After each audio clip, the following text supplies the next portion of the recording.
this session is going to be rather robust. So I'm probably going to break it into two videos, two sessions, because we're talking about the third attribute in this book described, not distinctive duty or targeted training. We've already discussed that. We're talking about now intense investigation, how to conduct an intense investigation, a few practices that'll help you to examine the claims of Christianity. Now, again, I'm trying to draw a parallel between the kinds of things we do in casework. And maybe I'll show you at some point here. I brought some of these case books home, and I want to show you what this looks like. But when we're doing cases like this, we are taking a number of reports that are given to us from 30 years ago that were originally written by the first investigators who were handling the case, and they're recording a bunch of data, and we've got to look, and some of this data kind of is similar to what we do when we examine the Christian worldview.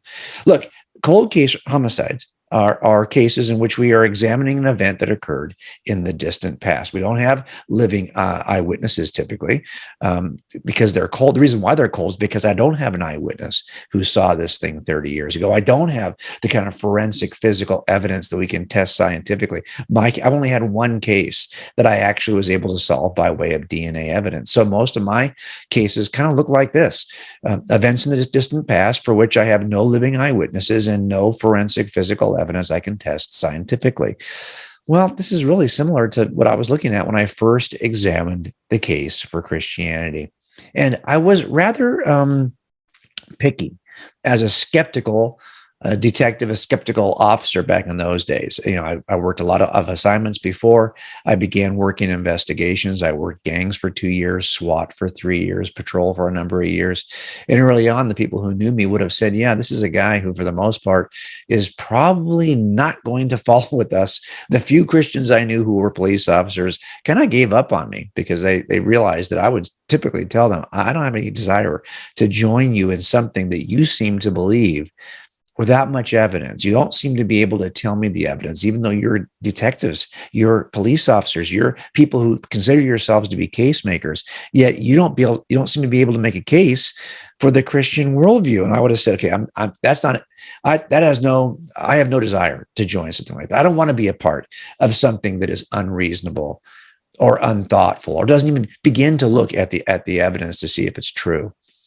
I was somebody who kind of would have followed, the kind of early statements of someone like Benjamin Franklin, who said it this way: the way to see by faith is to shut the eye of reason. Now, look, I'm making a strong case, I hope, in our series, our lecture series here, to argue against such a view of reason. I mean, a view of faith as unreasonable. We've already talked about this, right? But this is the way I kind of saw people of faith when I was a non-believer. I would have said, hey, like Hemingway says, that if you're a thinking person, you're not a person of faith. Thinking men are atheists, right? And someone like Dawkins, even today, would say something similar. Faith is the great cop-out, the great excuse to evade the need to think and evaluate the evidence. Faith is belief in spite of, even perhaps because of, the lack of evidence. Well, I think sometimes the reason why people make these kinds of statements is because they don't really do a lot of work with evidence. They don't understand how we use evidence to arrive at conclusions, and how not every conclusion, as a matter of fact, no conclusion has every bit of evidence you'd like to have. Every conclusion you're going to arrive at is going to lack some piece of evidence you might wish for. You're not going to ever have a complete evidence set to support, without any contradiction, without any open questions, any view you might hold about anything. It really comes down to learning how to evaluate evidence and then how to apply it, and how to get comfortable with your unanswered questions, and to recognize that every view has unanswered questions. So what we want to talk about in this session is, how do we evaluate evidence to begin with? And that's the question we're going to arrive at by looking at a few investigative practices or principles or methodologies, however you want to put it. So here is the first one. The first principle, the first practice, the first thing that I have to learn how to do well is to read the casebook. I mean, it sounds simple, but look, our homicides are divided into black and red books. If we have a homicide vault, it's a big room. Of course, we have digital. All this is all digitized, but a lot of times, 35 years ago, if a homicide occurred, there weren't the kind of computer resources available. So these things got written in paper reports, copied, put in notebooks. And if they are solved cases, they would be in black binders. The unsolved cases were in red binders. So the red books are what I made a career on. I would walk into this vault and pull out the red books and start an investigation. And I learned early on that you have to read this silly thing cover to cover before you draw any conclusions, before you arrive at any potential suspects, of course, and even before you make any directional decisions, like where should we go next? You're going to have to read the thing. And you read it, even though some of these reports are rather technical, especially if they're in disciplines maybe that you're not as familiar with. Sometimes they're hard to understand. And often, to be honest, they're written like they were written by investigators, police officers, and lawyers. They're pretty boring. Okay. So what you try to do is push through that. I can't stop just because something's difficult or hard to understand or might be considered boring. Maybe it's after lunch and you're tired and you don't want to read this thing. You got to keep on pushing through. And the first thing I'm trying to understand is the order of events. Sometimes, when these books are assembled 30 years ago, they're broken up into categories by nature of report. So you'd have like all of the property reports in one section, all of the interview reports in another section, all of the coroner's reports collected together in another section of the binder. I end up having to go in there and kind of reorganize this because I'm more concerned about the timelines. Like, I don't care to have all of I want to know what happened first, second, third, fourth, fifth, sixth, in order. If someone collected some property and that's in some place, I want to know that happened before this next thing happened, because it turns out that this is really important. The order of events is critical. I wrote a whole book, Person of Interest, in which I'm simply looking at the timelines, the order of events. So I reorder the reports first thing. So they are now in chronological order. And I try my best to resist the temptation to read any single report in isolation. I read them in the chronology. It helps me to see, well, yeah, this makes sense now because I understand where they were in the investigation, what came before this, what is going to come after this. Pretty simple process, right? Pretty simple set of principles for reading through a casebook to try to get to the truth of the matter. Well, this is very similar to how I first read and examined the scripture. I want to read everything in scripture from cover to cover. Even though some of these books might feel like they're difficult at first, and they certainly were for me, as somebody who had no background in biblical history, no background in understanding. I mean, these were hard to understand. And sometimes, especially in some of the Old Testament stuff, felt kind of boring. I mean, look, how many times you've committed to reading the Bible from cover to cover and you get pretty far, you're into Genesis, is great. You're into Exodus, this is great. You hit around Leviticus and you're thinking, okay, it's starting to slow down a little bit. Well, you know what? You got to read through anyway. It's an important first discipline is to read the chronology in the order that they are presented. And you want to understand the order of events. And that's why sometimes you might have to, there are some resources out there that take the biblical texts and rethink them, not in terms of grouping in major and minor prophets or chronologies or in episodes that are more historical chronologies, but instead puts the books in the order in which they were probably written or in which they occurred. That's a really helpful tool because it gives you a chance then to see everything in its context, its historical, chronological context. And here's what I would say to you. You got to resist the temptation to read any report in isolation, any verse in isolation. You've got to learn how to read everything in its context. Otherwise, you end up with silly inferences. You could read a statement from the from either Psalms or Proverbs or something, and well, Psalms especially. Look, here's a verse from Psalms. Be merciful to me, O God, for men hotly pursue me. Okay, well, so this is a verse that is written for girls, I guess, right, who are pursued by men. That only if you take Psalm 56 out of context. Of course, once it's in context, you see exactly what David's saying here, what it is he's experiencing. And now you get a sense of what this means in context. So it's really important to remember context. Second investigative practice that will help you is to think about the nature of evidence broadly, very, very broadly. this is something that I hear a lot, right? We've talked about it already a little bit. This idea that people will say, but you don't have any hard evidence for this or that. Okay, but really, look, there's all kinds of evidence. And to be honest, everything you can think of has some potential to be used as evidence in crime scenes. I'm looking, or in casework I'm doing, I am looking at, some forensic physical evidence, but there's also non-forensic physical evidence. And I'm looking at some of that stuff too. In other words, it's almost anything I see has the potential in one category or in its opposite category. I'm looking at, for example, at where the victim is attacked. That's going to be evidential, but where the victim could have been attacked yet wasn't, that's also evidentially powerful for me. I'm looking at items that I discover at the crime scene, but I'm also looking at the stuff that's missing from the crime scene. What could have been here, but doesn't seem to be here. It's not just what's here, it's what's not here. It's not just where he's attacked or where she's attacked. It's where they weren't attacked. It's what are the words that the suspect might say in the investigation? What are the things he could have said, but failed to see? Are you starting to see the pattern here? That's something that the suspect did, for example. Well, there's lots of things he could have done, but didn't do. So it turns out that you can see that it's everything has the potential. That's why we solve some of these cases in ways that maybe others hadn't, because we're looking at everything, stuff that's hiding in plain sight. Well, it's often because you're looking at every potential thing that's said or not said, found or not found. That's the stuff we're looking for. Well, when I was looking at scripture for the first time, I knew that there was something similar. I was going to be looking at both the internal textual evidence and the external non-textual evidence. I was going to be looking at where events occurred in the sequence of events described in the Gospels and where an event didn't occur, and the things that the author and Gospel authors described and the things they failed to describe, the words they recorded that were said and the words that apparently were not said, or at least they weren't recorded. Why? Someone did something. Someone did in a series of events in Scripture. It might even be Jesus, but there are some things that he doesn't do.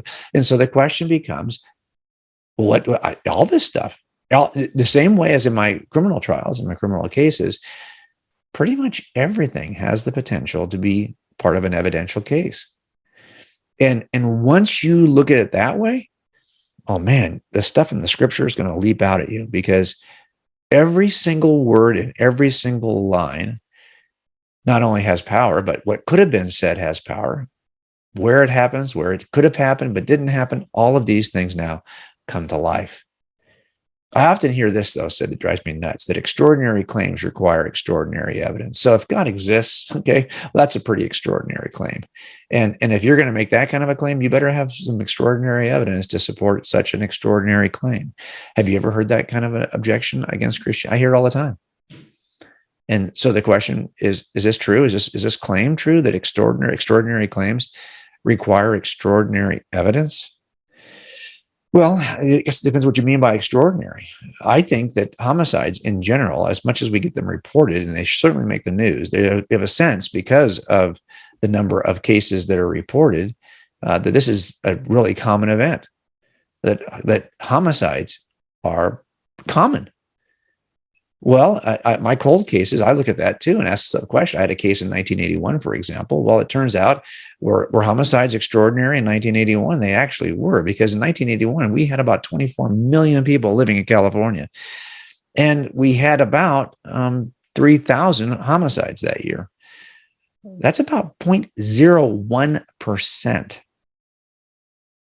And only one of these included a suspect named Michael Luban.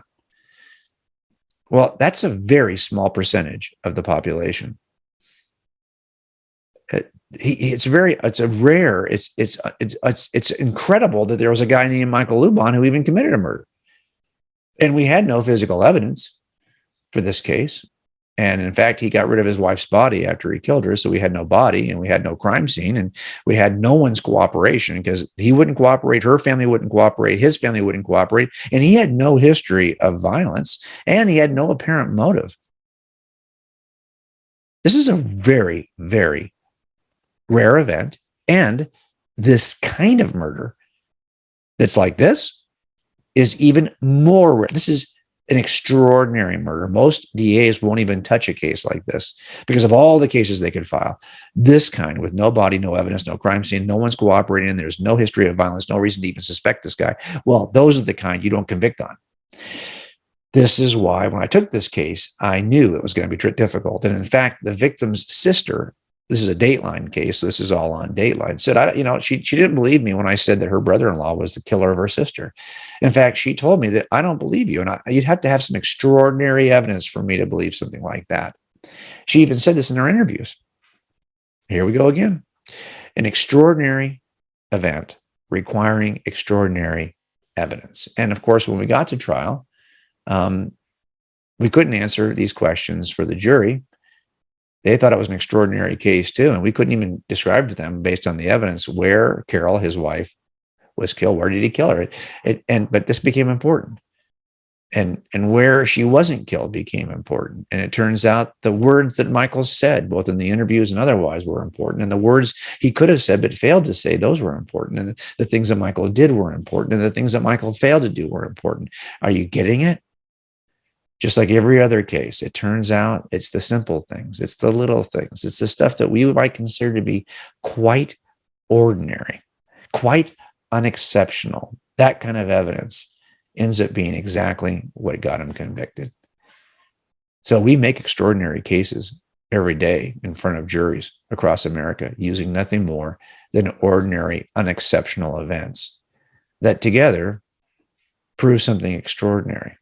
And I think this is the same thing true when we're making a case for God's existence. This idea that we're going to be looking at the forensic physical evidence of the universe, the non-forensic physical evidence, and where phenomena occurs both in our lives and in the universe around us, and where it doesn't occur, and what we discover when we examine the universe, what is missing.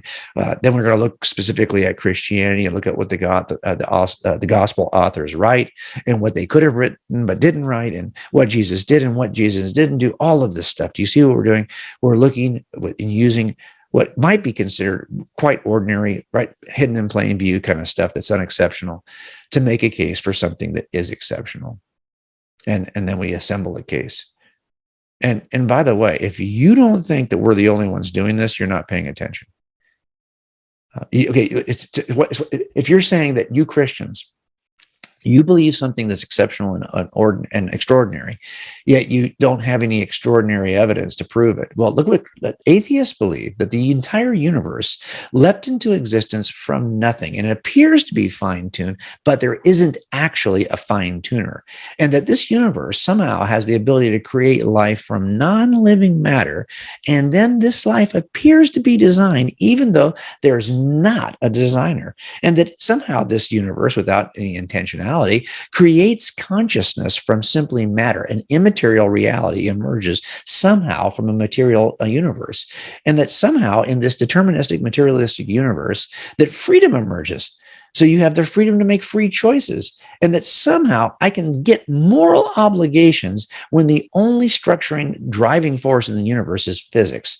Really look at that. Okay, now if anything is extraordinary, it's this notion of the universe. Yet they seem to believe this is true, even though they don't have the extraordinary evidence that would be required to convince any of us that this is true. So it's not as though we're the only ones who are going to make a case using which is probably going to be ordinary evidence, a multitude of a cumulative case of ordinary kind of common issues, factors, findings, facts. Everyone does this. Everyone does this. Now, we're going to stop there abruptly because I know that this is going to get to be pretty robust, and we already are into a pretty long session here. When we come back, we're going to talk about something that could be a session all on its own, and maybe we'll take it that way. And that is how we look at word choices. But so far, I started to put our toes into the investigative process by looking at these practices that we use. And this is the way that you can turn your reading life, if you're reading a scripture life, into a more robust experience. And by the way, this is also how you can help people who might think, there's no intellectual, evidential reason to believe that Christianity is true, when in fact, nothing could be further from the truth.